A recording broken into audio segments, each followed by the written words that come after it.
Los evangelios narran la infancia de Jesús y luego saltan directamente a su ministerio a los 30 años. Entre esos puntos hay casi 2 décadas de silencio. ¿Qué hizo el Hijo de Dios en esos años? ¿Por qué la Biblia guarda silencio? Este es un viaje reverente al corazón de uno de los mayores misterios del Nuevo Testamento, buscando no solo datos históricos, sino el significado espiritual de este silencio. Imagina por un momento un pergamino sagrado que, al recorrerlo con la vista, te guía desde las luces del nacimiento hasta un instante breve en la adolescencia y luego, de pronto, se sumerge en un silencio de casi 2 décadas. Un espacio en blanco. Una pausa que no se llena con hechos, sino con misterio.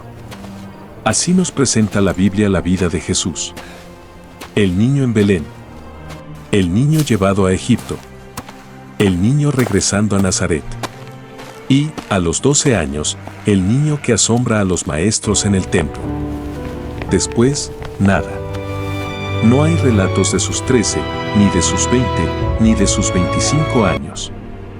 Los evangelios guardan un silencio elocuente, un vacío narrativo que nos conduce directamente a un Jesús de 30 años, ya en el Jordán, buscando a Juan para ser bautizado. Este silencio no es descuido. No es olvido. Es, quizá, un misterio intencional.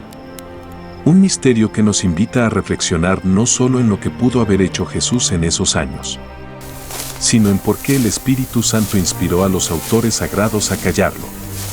Nazaret, en aquel tiempo, era una aldea sin prestigio, sin relevancia política. Un lugar donde la vida transcurría entre labores humildes y la observancia fiel de la ley. Pero fue allí, en esa aparente rutina, donde creció el Hijo de Dios hecho hombre. ¿Qué se esconde en ese silencio? Una vida completamente ordinaria para identificarse con nosotros en lo cotidiano. Un tiempo de profunda intimidad con el Padre, invisible al ojo humano pero fundamental para su misión. ¿O acaso algo más, algo que nuestra limitada mirada no alcanza a abarcar? En este viaje, caminaremos desde la Nazaret polvorienta del siglo I hasta el Jordán, siguiendo las huellas que la Escritura nos permite ver, y escuchando, con reverencia, el eco de lo que no está escrito. Porque, a veces, lo que Dios calla dice tanto como lo que revela. Y en el silencio de esos años, puede estar escondida una lección que aún no hemos terminado de aprender.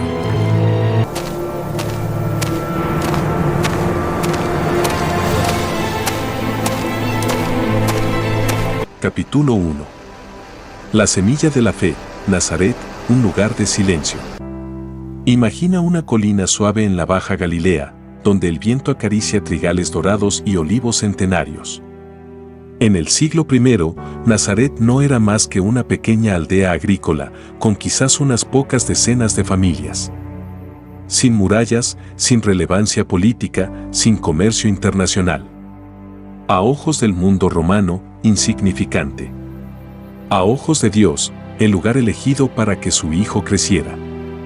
Las casas eran modestas, construidas con piedra local y techos planos de vigas y barro endurecido. Las calles, más bien senderos polvorientos que se entrelazaban entre huertos y viñedos. La vida comenzaba con el alba y se recogía con el anochecer. No había lujos. Había trabajo, oración y comunidad. En el corazón de esa vida cotidiana, la fe judía impregnaba cada momento. La Shema Israel era recitada cada mañana y cada noche. Escucha, Israel, el Señor nuestro Dios, el Señor uno es. Deuteronomio 6:4. Los niños, desde muy pequeños, aprendían a memorizar la Torá. Las madres enseñaban las oraciones diarias, los salmos, las historias de los patriarcas. Los padres modelaban la fidelidad a la ley en el trabajo, en la honestidad en el trato, en la observancia del sábado. Allí, entre herramientas de carpintería y pergaminos de escritura, Jesús creció viendo el ejemplo silencioso de José y María. Él, un artesano íntegro, conocido en el pueblo como un tectón, un constructor. Alguien capaz de trabajar la madera, pero también la piedra. Ella, una mujer piadosa, de oración constante, que guardaba en su corazón cada misterio que rodeaba a su hijo. Nazaret no ofrecía escenarios espectaculares. Ofrecía el telón de fondo perfecto para una vida oculta, donde el carácter se forja en la quietud y la obediencia. En la sinagoga local, un edificio sencillo con bancos de madera y paredes encaladas, los varones se reunían cada sábado para la lectura de la ley y los profetas. Jesús, como todos los niños, habría escuchado una y otra vez las historias de Moisés abriendo el mar rojo, de David enfrentando a Goliat, de Isaías anunciando al siervo sufriente. Palabras que, para otros, eran historia y promesa, para él, eran también identidad y misión. La rutina de Nazaret moldeaba un corazón paciente. Las festividades marcaban el año, la Pascua, Pentecostés, la fiesta de los tabernáculos. En cada una, la familia de Jesús se desplazaba a Jerusalén cuando era posible, cumpliendo la ley y manteniendo viva la conexión con el templo. Fue precisamente en una de esas peregrinaciones cuando, a los 12 años, ocurrió el episodio que sería la última luz antes del largo silencio, el niño que permanece en el templo 3 días, dialogando con los doctores de la ley, asombrando con su entendimiento y sus respuestas. Ese momento, registrado en Lucas 2, 41-52, es un puente. Muestra a un Jesús consciente de los negocios de mi Padre, pero aún sujeto a la autoridad de José y María. Es el preludio a la etapa más enigmática de su vida. Y entonces, el silencio. Un silencio de casi 2 décadas. Nazaret volvió a su ritmo habitual. Los vecinos veían a Jesús trabajando con José, participando en la vida comunitaria, cumpliendo con las obligaciones religiosas.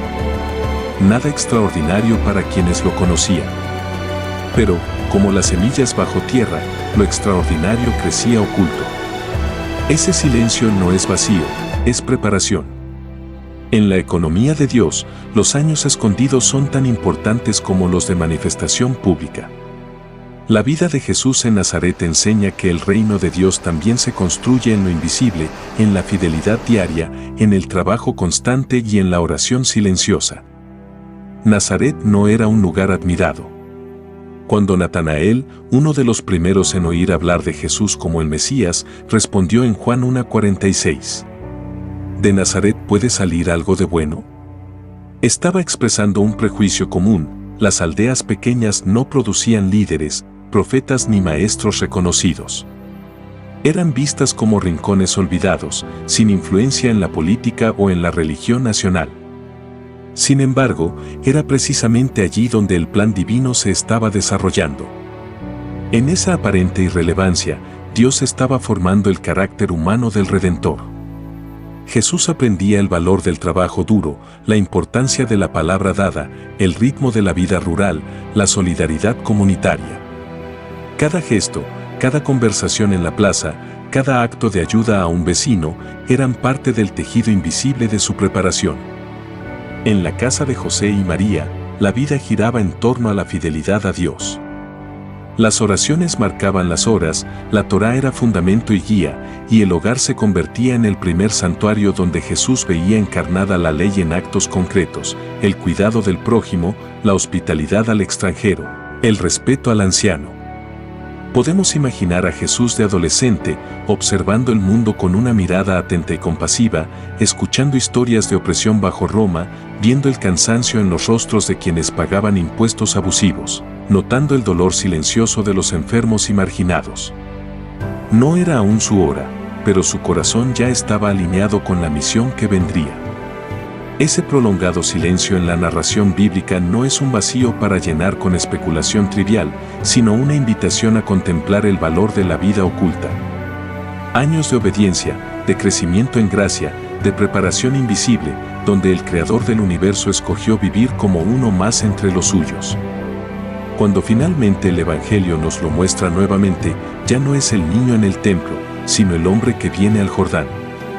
Y en ese contraste entendemos que el silencio de Nazaret no fue tiempo perdido, fue el taller secreto donde Dios, en la carne, se forjaba para su obra.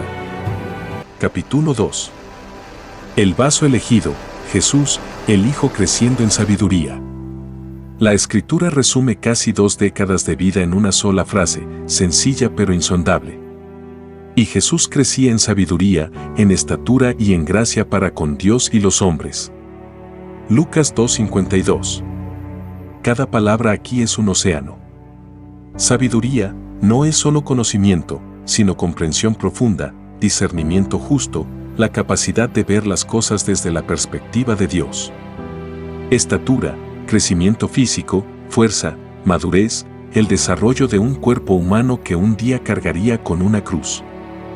Gracia, favor, belleza moral, armonía con el Padre y una vida que inspira aprecio incluso entre los hombres. En el hogar de José y María, Jesús no vivía apartado del mundo. Participaba de los ritmos familiares, las comidas, los días de trabajo, las festividades religiosas. José le enseñaba el oficio, transmitiendo no solo destreza manual, sino disciplina, paciencia y respeto por la creación de Dios en cada pieza trabajada. Cada madera cepillada, cada herramienta reparada, cada encargo cumplido era parte de su formación. El taller no era solo lugar de labor, era un aula donde se enseñaban virtudes, integridad, esfuerzo, servicio. María, por su parte, cultivaba en él el amor por las Escrituras, la atención al prójimo, la compasión hacia los necesitados. Como madre que conocía el misterio de su hijo, lo guiaba con la delicadeza de quien sabe que en sus manos hay un tesoro que pertenece al mundo entero. Así, en ese espacio doméstico, se iba formando el vaso elegido. No con discursos públicos ni señales milagrosas, sino en el silencio cotidiano donde Dios moldea a sus siervos más grandes. En la vida diaria de Nazaret, Jesús aprendía más que un oficio. Aprendía a leer el corazón humano. En el mercado, observaba el regateo, la generosidad de algunos y la dureza de otros. En la sinagoga, escuchaba las discusiones sobre la ley, reconociendo la pasión genuina de unos y la rigidez legalista de otros. En las conversaciones familiares, percibía los sueños y las preocupaciones de la gente común que vivía bajo la opresión de Roma y anhelaba la redención. Este contacto con la vida real moldeaba un entendimiento profundo de las necesidades humanas, hambre, enfermedad, injusticia, soledad. Pero, sobre todo, le permitía ver cómo la fe sostenía a los suyos, aún en medio de las cargas diarias. La gracia que menciona Lucas 2:52 no era abstracta, era visible en su manera de tratar a los demás, en la forma en que respondía con respeto a los ancianos, en la ayuda que prestaba sin buscar reconocimiento. Crecía en favor con Dios y con los hombres porque su vida estaba tejida con hilos de compasión, humildad y servicio. Podemos imaginarlo ayudando a reparar una puerta para un vecino anciano, cargando agua desde el pozo, enseñando a un niño más pequeño un salmo que había memorizado. Eran actos simples, pero impregnados de amor. Y en cada uno de ellos, el Hijo de Dios vivía plenamente su humanidad. Este periodo de preparación no fue un tiempo muerto en su misión. Fue la fragua en la que se templó el carácter del Mesías, el laboratorio divino donde la humanidad perfecta se preparaba para sostener el peso de la cruz. En ese largo periodo oculto, Jesús vivió cada aspecto de la existencia humana, el cansancio después de una jornada de trabajo, el gozo de una comida compartida, la solemnidad de un sábado en reposo. Conoció las estaciones del campo, el olor a pan recién horneado, la textura de la madera bajo las manos. En todo ello, su humanidad se desarrollaba plenamente, sin pecado, pero sin evitar el roce cotidiano de la vida común. Su formación incluía también la observación atenta de la Escritura aplicada a la vida. Veía cómo algunos cumplían la ley con devoción sincera y otros la usaban para oprimir. Entendía la tensión de su pueblo, un llamado divino a ser luz y una realidad diaria de opresión y carencia. En ese contraste, crecía la compasión que más tarde marcaría cada paso de su ministerio. Este tiempo fue, en términos humanos, la etapa en que el carácter se moldea lejos de los reflectores.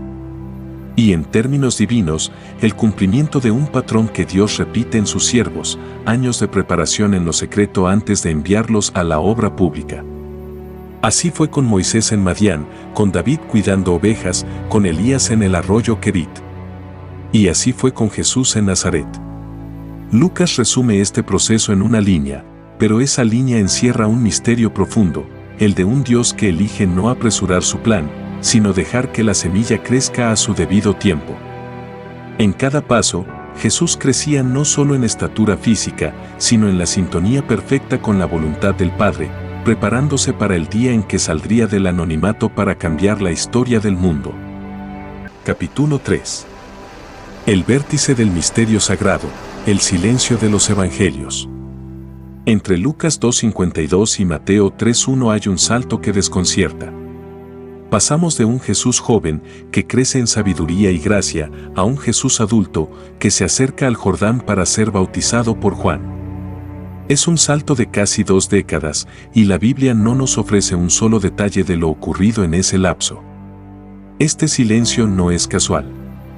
El Espíritu Santo guió a los escritores para que nos dieran lo que necesitamos saber, no necesariamente lo que saciaría toda nuestra curiosidad.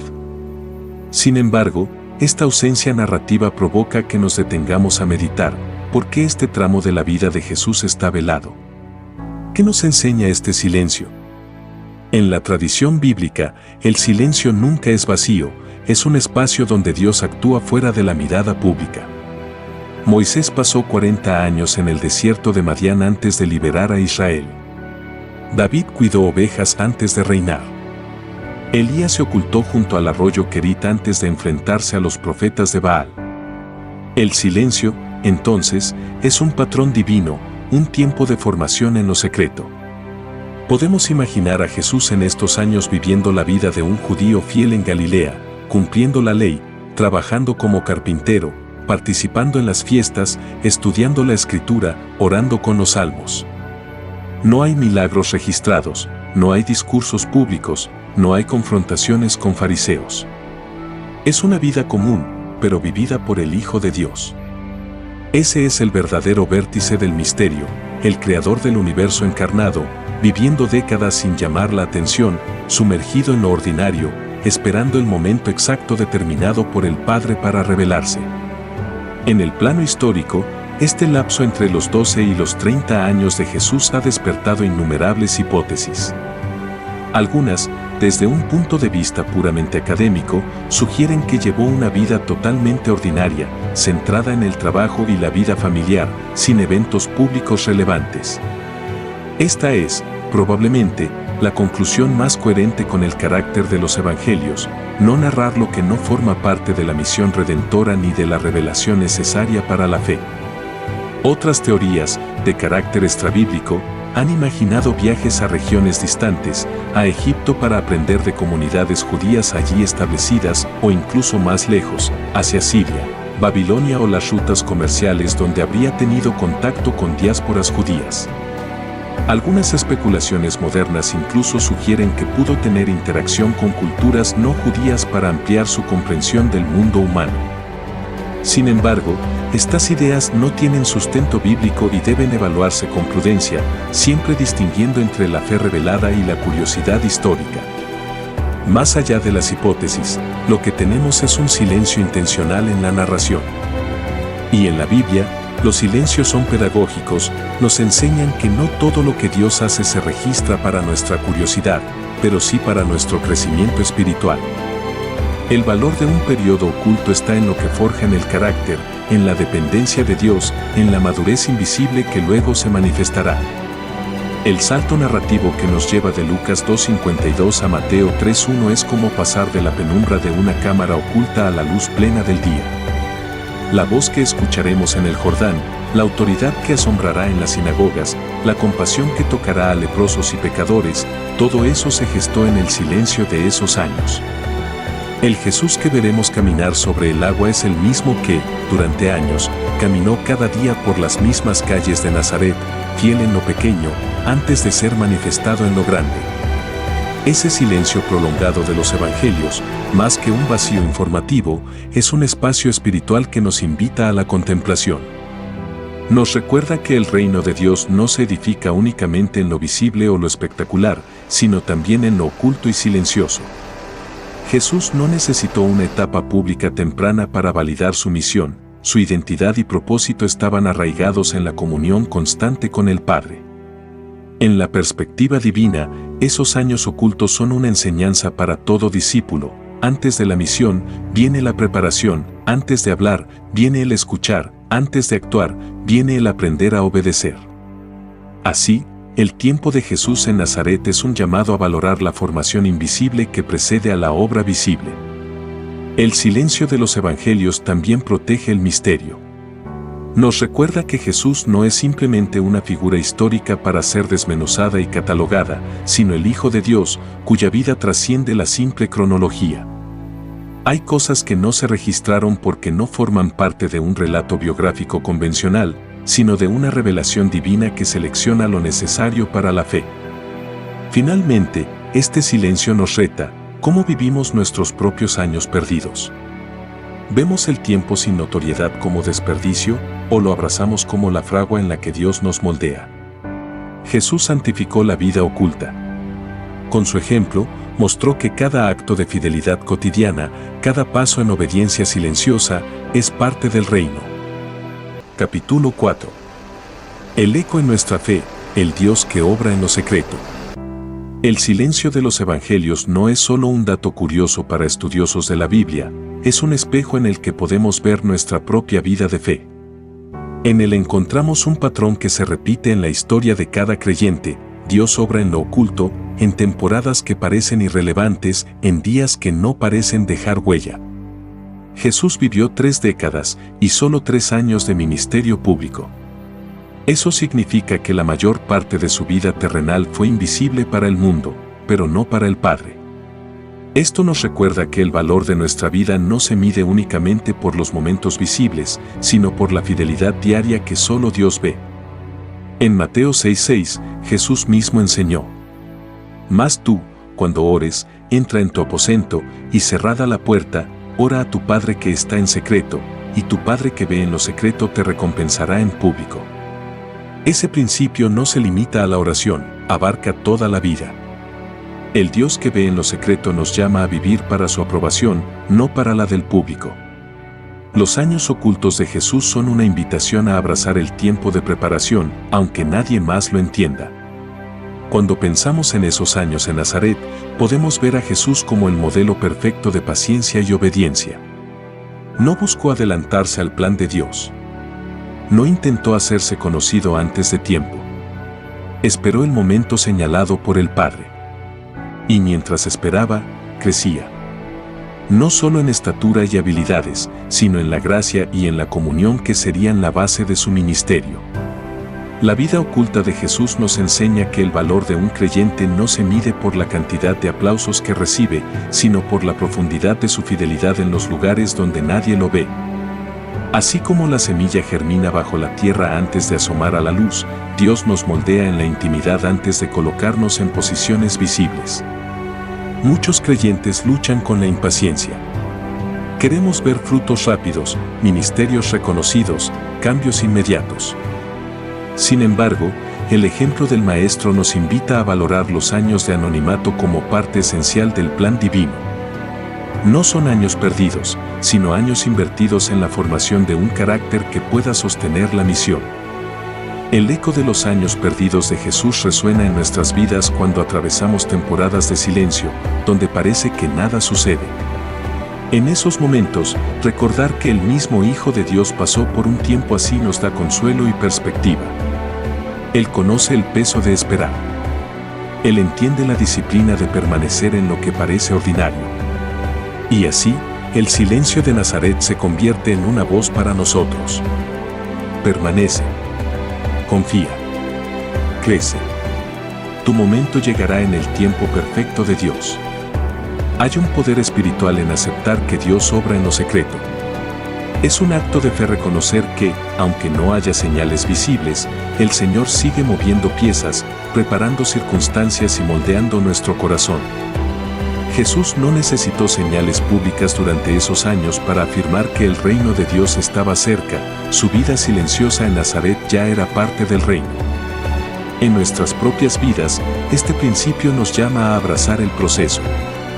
Cuando servimos en silencio, cuando cuidamos de nuestras familias sin reconocimiento, Cuando perseveramos en oración sin ver respuestas inmediatas, estamos siguiendo la huella de aquel que pasó la mayor parte de su vida terrenal fuera de los reflectores. El eco de estos años perdidos nos enseña que el tiempo no es un enemigo, es un instrumento en las manos de Dios. Lo que Él empieza, lo desarrolla en su tiempo perfecto. Y cuando ese momento llega, lo que fue cultivado en lo oculto florece con fuerza. Así como Jesús emergió del anonimato de Nazaret al Jordán, cada creyente tiene un Jordán hacia el cual Dios lo conduce. Pero llegar allí requiere aprender el valor del silencio, de la obediencia y de la paciencia. Porque solo quienes han caminado con Dios en lo secreto están preparados para representarlo en lo público. Capítulo final. El silencio que forma y el Dios que envía. Cuando unimos las piezas, vemos que los llamados años perdidos de Jesús no son un vacío que empobrece el relato, sino un silencio que lo enriquece. Desde Nazaret, la aldea olvidada, hasta las orillas del Jordán, esos años fueron un taller invisible donde el Hijo de Dios creció como verdadero hombre, aprendiendo, trabajando, amando y obedeciendo. En ese silencio se nos revela un principio eterno: Dios obra en lo oculto. Así como Jesús esperó el tiempo señalado por el Padre, tú y yo somos llamados a confiar en que cada etapa, incluso la que parece quieta o improductiva, tiene un propósito en el plan divino. No fue un silencio vacío, fue un silencio creador. Cada día en Nazaret, cada oración en lo secreto, cada acto de servicio sin testigos, estaba preparando el momento en que el Cordero de Dios sería manifestado al mundo. Este misterio nos invita a la paciencia y a la fidelidad. A vivir cada jornada como terreno sagrado, aun cuando no esté marcada por milagros visibles. A confiar en que el Dios que ve en lo secreto, recompensa en su tiempo perfecto. Que al meditar en los años ocultos de Jesús, aprendamos a valorar nuestros propios Nazarets. Los días de trabajo silencioso, las temporadas de formación, los años de espera. Porque si el Maestro los vivió, también nosotros podemos abrazarlos con esperanza. Y así, cuando llegue el momento en que Dios nos llame a la luz, estaremos listos. Listos para cumplir la misión que Él ha preparado, formados en el silencio y enviados en su poder. Si este relato resonó contigo, te invito a suscribirte y acompañarnos en este viaje por los textos olvidados, las enseñanzas ocultas y las historias que transforman. Dale like, comparte con quien necesite escuchar esto y recuerda, aún hay mucho por revelar.